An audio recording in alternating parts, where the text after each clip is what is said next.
एका विधवा निराधार महिलेच्या असहाय्यतेचा फायदा घेत एका ऑटो चालकाने तिला आपल्या प्रेमजाळ्यामध्ये ओढून तिच्यावर सतत बलात्कार करून तिचे अश्लील फोटो मोबाईलमध्ये काढून नातेवाईकांकडे व्हायरल केल्याची खळबळजनक घटना अचलपूर तालुक्यातील पथरोट येथे घडलेली आहे।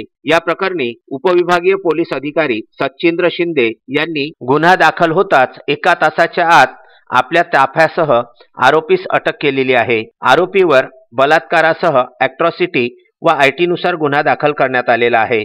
मोहम्मद सोहेल मोहम्मद शकील राहणार काकडा असे आरोपीचे नाव असून गेल्या एका वर्षापूर्वी त्याची सदर पीडितेशी ओळख झालेली होती।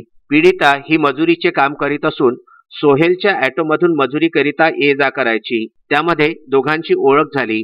24 वर्षीय सोहेलने सदर विधवा महिलेला आपल्या जाळ्यामध्ये अडकवून तिचे लैंगिक शोषण केले। शारीरिक संबंध प्रस्थापित झाल्यानंतर तो तिला अनेक ठिकाणी घेऊन जायचा।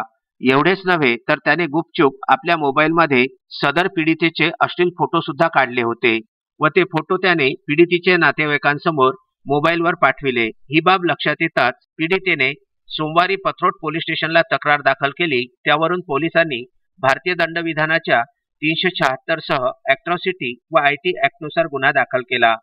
हा तपास उपविभागीय पोलीस अधिकारी सचिंद्र शिंदे यांच्याकडे सोपविण्यात आलेला आहे।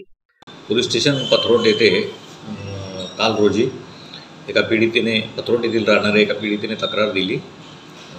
त्याच्यामध्ये तिचे शारीरिक संबंध प्रस्थापित केले एका युवकाने आणि त्यानंतर ते फोटो वगैरे व्हायरल केले याबाबत अशी तक्रार होती। त्यावरून पोलीस स्टेशन पथरोट येथे गुन्हा दाखल झालेला आहे। त्याच्यामध्ये ॲट्रॉसिटी ॲक्टसुद्धा लागलेला आहे आणि त्यामध्ये कालच आम्ही तो आरोपी अटक केलेला आहे।